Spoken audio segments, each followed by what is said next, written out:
বরগুনায় প্রবাসীর বাড়িতে ডাকাতির সময় চিনে ফেলায় এক নারীকে হত্যা করেছে দুর্বৃত্তরা। বুধবার রাত 10টার দিকে এই ঘটনা ঘটে।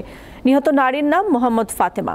তিনি বরগুনার বামনা উপজেলার ডৌয়াতলা ইউনিয়নের উত্তর কাকচিরা গ্রামের জমাদ্দার বাড়ির খোরশেদ জমাদ্দারের স্ত্রী।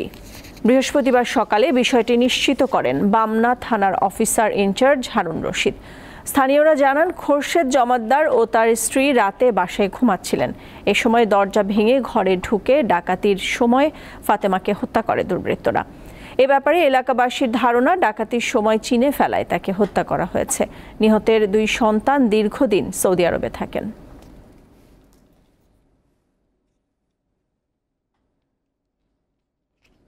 আগে থেকে একটু অসুস্থ ছিল, যার কারণে ওই তার দেখাশোনা যা কিছু করার জন্য আমার ফুফুই সব কিছু করতো। সব কিছু নেওয়ার পর হয়তো মনে হয়েছে সেই জন্য গলায় রশি লাগাই আর কি